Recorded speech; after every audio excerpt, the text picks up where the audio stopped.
Lusot na sa Kamara ang mga resolusyong humihimok sa gobyerno na makipagtulungan sa investigasyon ng International Criminal Court sa drug war ng dating administrasyon.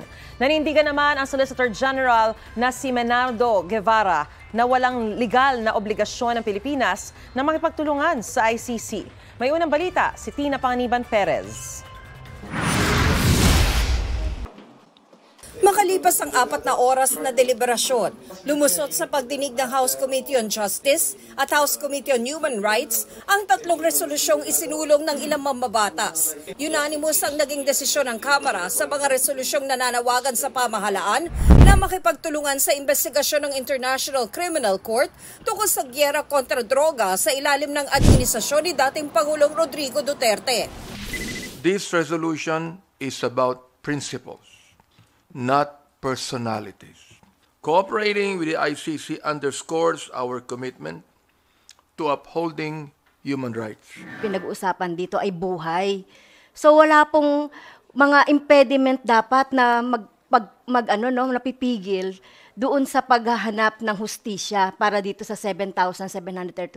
Hulyo ng pagtibayan ng ICC Appeals Chamber ang desisyon ng Pre-Trial Chamber 1 na payagan ng ICC prosecutor na ituloy ang investigasyon nito sa mga sinasabing krimeng nangyari sa Pilipinas mula November 1, 2011 hanggang March 16, 2019. Kasama rito ang mga napatay sa police operation sa kampanya kontra droga noong Administrasyong Duterte, kung saan umabot sa mahigit 7,000 ang nasawi ayon mismo sa Department of Justice.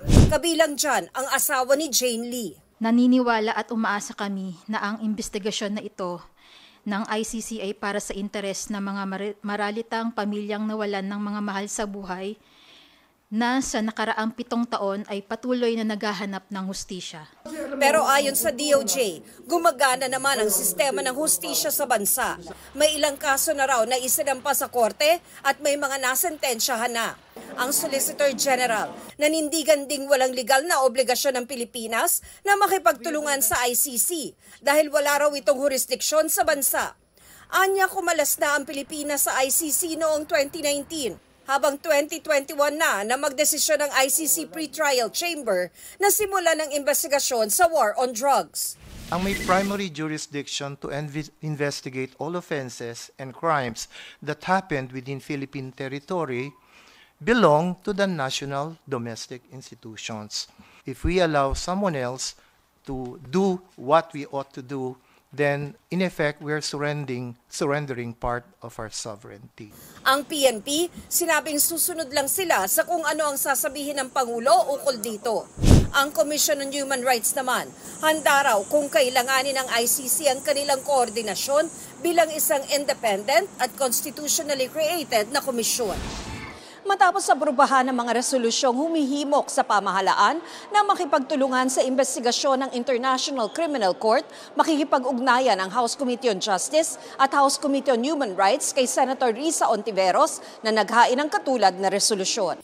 Ang resolusyong inihain ng senadora, inalmahan ni Senator Ronald Bato de la Rosa na dating hepe ng PNP noong isinagawa ang war on drugs. Nakausap daw ni de la Rosa si Pangulong Bongbong Marcos kaugnay sa investigasyon ng ICC. Napag-usapan namin personally, kaming dalawa. Ano po sabi niyo? I'm not at liberty to reveal the details of our conversation dahil nga it is a privileged communication between us. So basta, tingnan lang yung mukha ko, nakangisi. Happy ako, happy. Ito ang unang balita. Tina Panganiban Perez para sa GMA Integrated News. Mga kapuso, para una ka sa mga balita, mag-subscribe sa GMA Integrated News sa YouTube. Sa mga kapuso abroad, subaybayan niyo po kami sa GMA Pinoy TV at sa www.gmanews.tv.